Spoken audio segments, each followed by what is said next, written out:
Yo, we are back at it, baby. We are here in the shop, the OG, making some videos for free.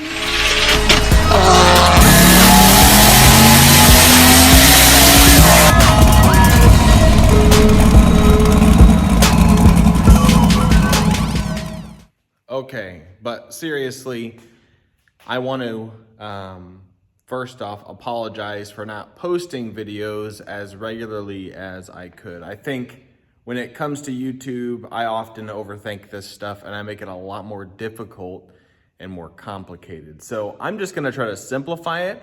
I'm not aiming to make any certain time of videos. I just want to put something out there so that not only do my subscribers, but also my customers, they see kind of what's going on around the shop, even with in regards to just my personal projects. And that's more what the channel is going to be about, is my personal projects.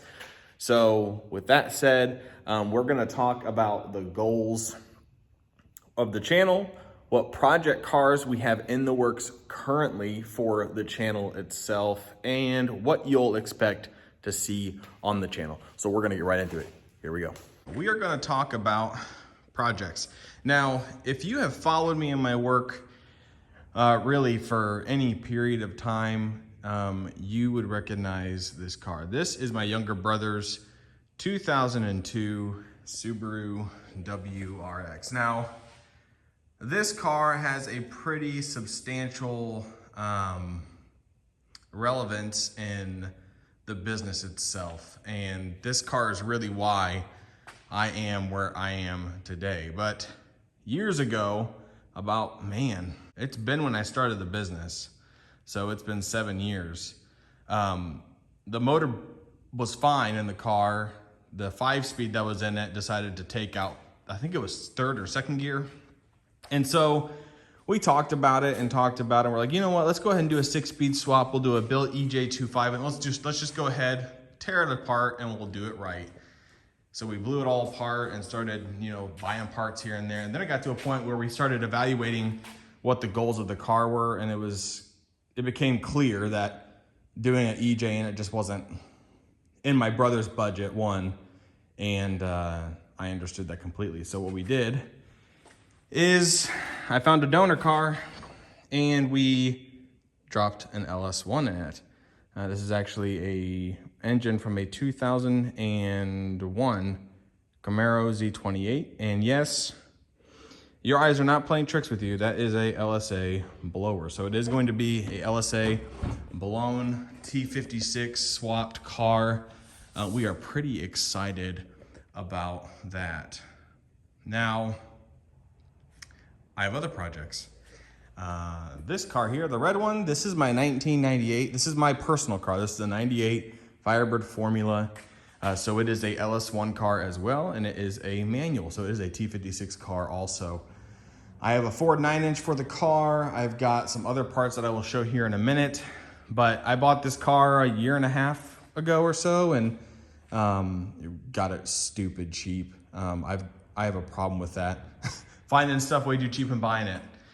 And then this one. So there is a story with this one too, but I guess we will get into that later when we start tinkering with these things. But this white car is a 1991 Firebird Formula. It is a hardtop. It is an automatic chassis, and it is, in fact, rust-free. There is no rust on the strut towers. Granted, the previous owner chopped the front clip off, did some mediocre, to say the least, work, but it works. It's not horrible. It's just, it's not my standard, but that stuff will change. It has got some aftermarket parts, as you can see by the red trans cross member. I believe that's a UMI trans mount with the relocated torque arm mount. But yeah, so this is a clean chassis. It's got some Weld Sport wheels on it. I don't like these wheels, so I will be posting these up for sale. But I figured I would show you the cars first before we start talking about the goals for each chassis. So white 1991 Pontiac Firebird Formula. The red car is a 1998 Pontiac Firebird Formula. And then my brother's car, a 2002 Subaru WRX that is LS1 and T56 swapped. That's the lineup, at least for now. You might have a couple questions. What are the goals? The goals are fairly simple. Not really anything too crazy or over the top, or at least when I think about it, my goals and aspirations for the cars, it doesn't seem like it's that over the top. We'll go ahead and cover this car. I call this car Star Killer all too often. So that's what we're gonna dub it, Star Killer.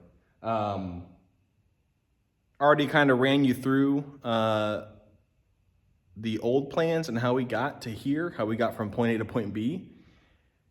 The real, I don't want to say concern.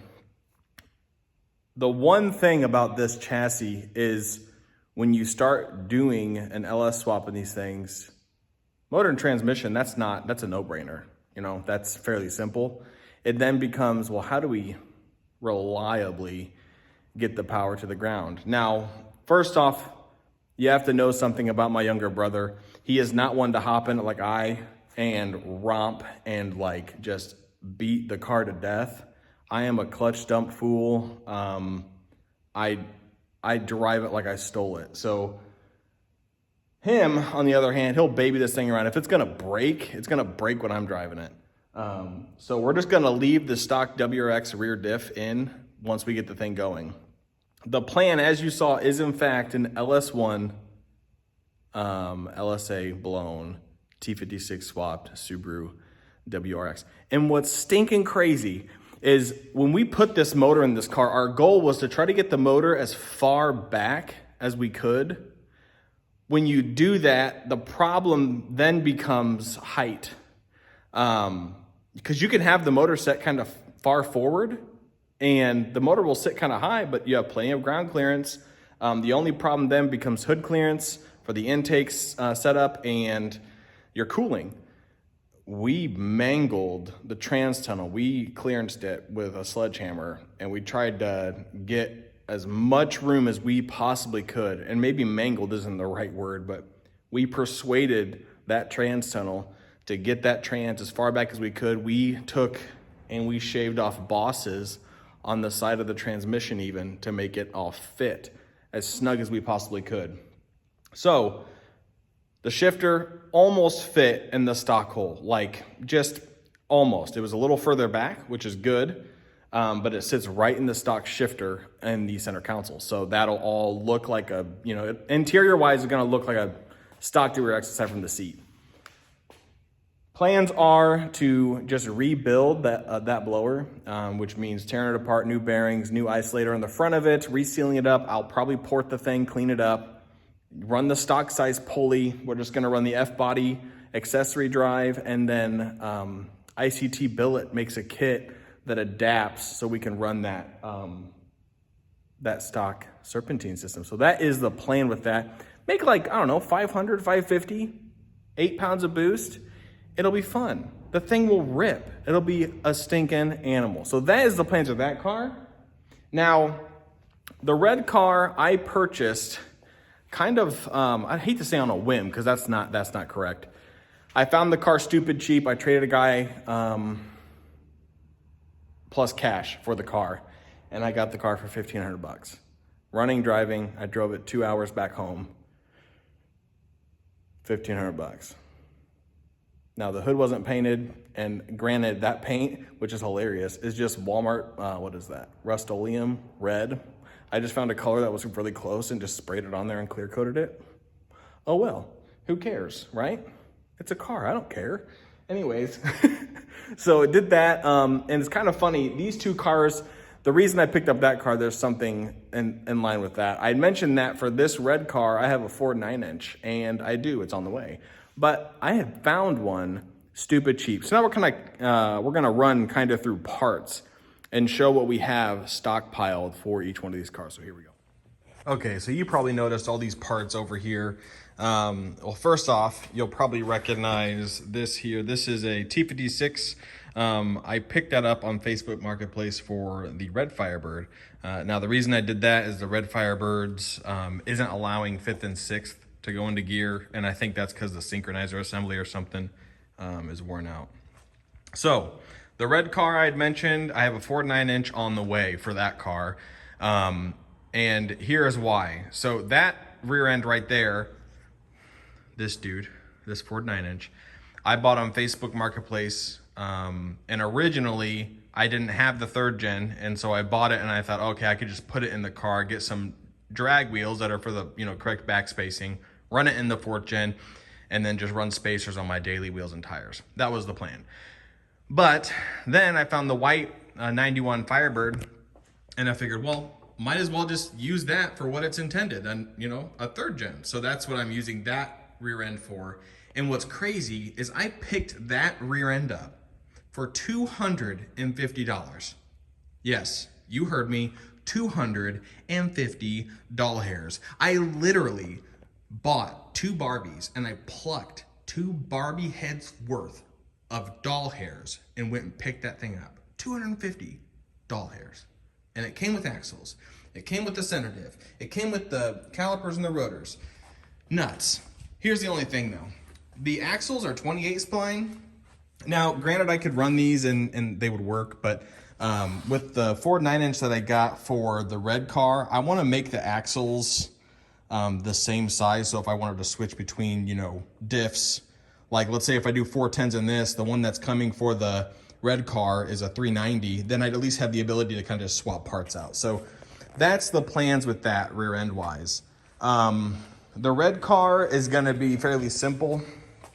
We're going to do kind of a budget turbo setup. So this is just a cheap, a Chorg Borg S4 75. I'm just going to run a twin scroll, twin gated turbo kit, just make something cheap. Because then if I ever want to upgrade the turbo, I can. It's just, bolt on, fairly simple stuff. So the plan is red car, Ford 9-inch, new T56. I got a McLeod twin disc clutch, head studs, head gaskets, cheap turbo kit for the thing. I don't know, 600, 650 horse. This car, as I had already mentioned earlier on in the video, is going to be the LSA blown T56 swapped car. So it's going to be fairly simple. Clean the stock blower up, rebuild it. That includes, new isolator bushing, new bearings, run the stock size pulley, get some, 60-pound injectors for it. I don't know, make 500, 550, a single sting and rip. It'll be a blast. But yeah, so right back to the Ford 9-inch. So that Ford 9-inch is for the white car. The other Ford 9-inch for the red car is on the way. So that dude there is for the white 91 Firebird Formula. Drivetrain wise, this right here, 6-liter. This right here, turbo 350. And you probably saw it when I was talking about the turbo. Yes, this is another LSA blower. And so the goals are to put the 6-liter with the turbo 350 in here with the LSA blower. The trans cross member in it is already set up for a turbo 350 or a turbo 400. So this car will have a Ford 9-inch turbo 350 6-liter LSA combo. This will be a LS1, a 5.7 liter. I'll swap the heads out and change them because the 98 heads are kind of crappy on the 98 models, but swap heads out, cheap turbo kit, T56 and Ford 9-inch, make, 600, 650. And then this guy, as we already discussed. But those are kind of the plans. And yeah, that is, that's the lineup there. So that's it. Those are the plans. I know I've got a lot of projects and I got a lot of parts, but I am excited to get this stuff going. I've got this last local job that I'm wrapping up, and then that's it. I'm not taking on any more local work. I mainly started doing the fabrication stuff mainly because I wanted to build stuff for myself. And then, of course, I got just engorged in doing that, and I ate up a lot of time, sold off stuff that I wish I wouldn't have sold, but here we are. So we got 3 projects. We got 3 shop cars. You might see, I'm not sure what you'll see first. I might do a video first on the white car. because I've got the motor, I've got the trans, I've got the swap mounts. I want to get the motor and trans in there and kind of get that stuff fitted up, see where we're at with in regards to that. And that's more just to kind of gauge where we're going to go with that from there, because we're going to do the LSA blower on it. But yeah, that's going to be a fun car once it's done and going. There is a story behind the 3rd gen side of it, and I will probably cover that in that video, but this video has already been long enough and I've been blabbering on. But figured I'd give you guys an update on the shop and everything. Everything in life is okay. Janice's health is all right. This last year has been it's been a rough one, but we're getting there. But yeah, so that's where we're at. If you're new here and you like what you see, feel free to subscribe. I know I haven't posted a video in literally years. My other video, my last one, is like 3 years old, which is insane. And a lot has happened since then, but I want to get back into posting videos. They may not be like how-to videos, but I tell you what, if you peel your eyelids and your ears, you can learn a lot just from watching someone work. That's how I've learned over the years, and you can do the same. But yeah, goals. We got goals, we got parts, we got cars. What more could we need? Friends? Probably. That'd probably be good. All right, guys. If you like the video and possibly the future content, be sure to hit that like, subscribe, and I'll see you guys in the next one.